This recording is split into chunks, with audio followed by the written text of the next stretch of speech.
emerging around 6,000 years ago, which they used to think.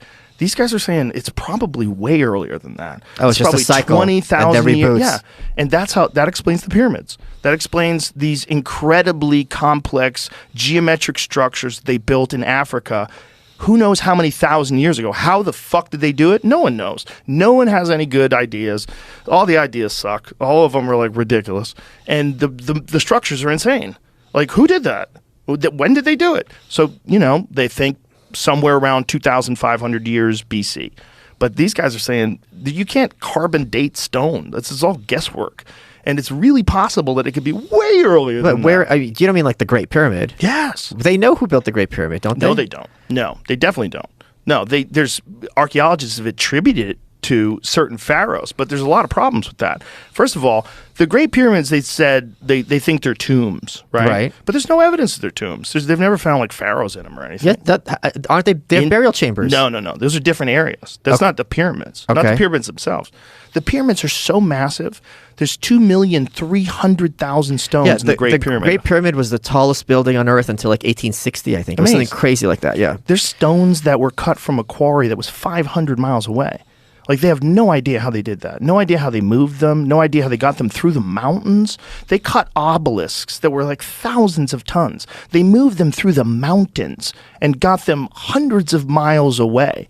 They have no idea how they did that. They were probably very sophisticated, but in a different way than us. They probably had technology that we haven't figured out yet, because we went to combustion engines and electricity, and that's how we figured out how to use human creativity and constantly innovating when we created technology that went in this way. But it's really possible that another culture 20,000 years ago or whatever had figured out a way to innovate the way we have with combustion engines and electronics, but in a completely different way.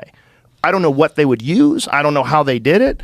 But if you imagine human beings going from the Roman Empire 2,000 years ago to what we enjoy today, that's a tiny blip in time when you're talking about 20,000, 30,000 years.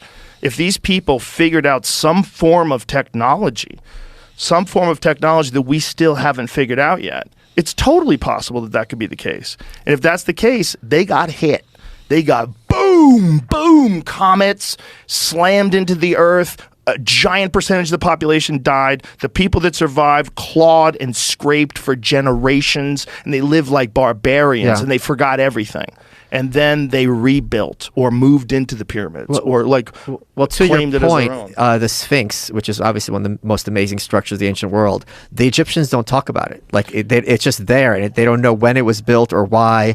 And it's just odd that you imagine talking about New York and never mentioning the Statue of Liberty in your literature. Like, it doesn't make sense. So that I know they don't have any kind of good explanation for. Well, I know. I'm glad you brought that up. And it was buried for a long time. The Sphinx was not buried for a long time. It was buried up to its neck. Yeah. The Sphinx also has an African face, and it's smaller than the shape of the rest of the body. It's like not in proportion, and it's much newer. Like, it doesn't have the erosion. So they think that during the time when the pharaohs ran Egypt, that they might have redone that in the shape of, I forget which pharaoh they're attributed to, but there's some controversy about that. But here's why it's interesting that you brought up the Sphinx, because the temple of the Sphinx is the best evidence that it's older than people think it is. Because the temple of the Sphinx is a guy named Dr. Robert Schoch. What do you mean the temple of the Sphinx? The temple that's around the Sphinx. Like, the area where the Sphinx is carved out of. So the stones that they cut out of this area to make this, like, this ground, this like flat wall that has a bunch of different kinds of stone in it, and some of it is more dense and harder, and the other stuff is more porous, and it gets eroded quicker. So there's all this evidence of thousands of years of rainfall on these walls. And there's a guy named Dr. Robert Schoch, who's a geologist from Boston University. And he measured it, and he went there and like looked at it and examined it just from terms of, like, as a geologist, not as a historian, because it fucks with the timeline. Because the last time there was rain in the Nile Valley was like 9,000 years ago. So it had to be thousands of years older than that, because it has erosion from thousands of years of rainfall. Because the Nile Valley used to be, that's what it was when they first found it, right? When they had to, that was like in the olden days. But look how small the face is in compared to the rest of the body. They think it might have actually been a lion originally, and one of the pharaohs decided to carved have it into his own face. carved. Okay. That's why the face is noticeably less eroded than the rest of it. But you see the walls on the outside? Yeah. See, that's the temple. I see what and you're saying, those okay. lines, those fissures, according to Dr. Robert Schoch, he says those lines are a clear sign of water erosion. He's like, you don't get that kind of erosion from sand and wind. He goes, the way there's like videos that describe it in cartoon form or in illustration form or images, but those type of fissures are only created with erosion from water, from thousands of years of rainfall. The problem with that is they think that that's 2,500 BC. So what he's saying is, no, it's thousands and thousands of years older than that.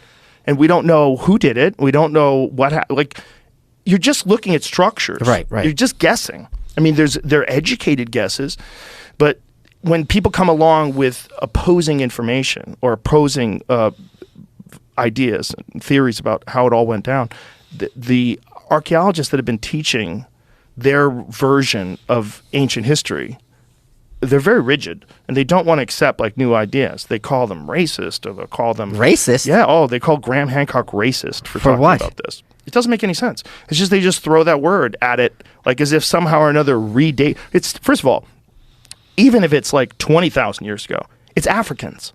But Africans made the pyramids 100%. You know how I know? How? They're in Africa. Well, no, but I mean, if It's in you're Africa. ascribing advanced civilization to Africans, that's pro-African. That's not anti-African. Exactly. That's what I'm saying. Like, none of it makes any sense. It's so dumb.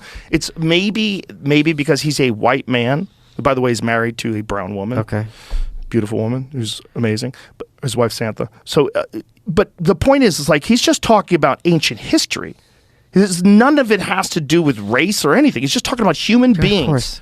And they'll come up with all sorts of like pseudoscience labels they put on it and misinformation. And they were telling him this forever. And the more time goes on, the more they find evidence that he's correct. It's happening over and over and over and over and over and over again, to the point where they've moved the dates of complex civilization all the way back to 12,000 years ago now because of Göbekli Tepe. When they first found these fissures in the Temple of the Sphinx, they were like, there's no way, there's no evidence of any culture that existed that was sophisticated that long ago. Where's the culture? Where's the evidence? Well, now they have evidence. So it's like, because of Göbekli Tepe. What is that? It's a giant structure in Turkey that's like 12,000 years old. Okay. They know it was purposely covered. Someone buried it up. Someone like covered it 12,000 years ago. I guess they know that because the soil samples are uniform. Okay. Like, oh, okay. like Yeah, in yeah. terms of So when they it do wasn't just gradual over time. Exactly. Yeah, yeah. They're like, this is all the evidence that shows that this was probably covered.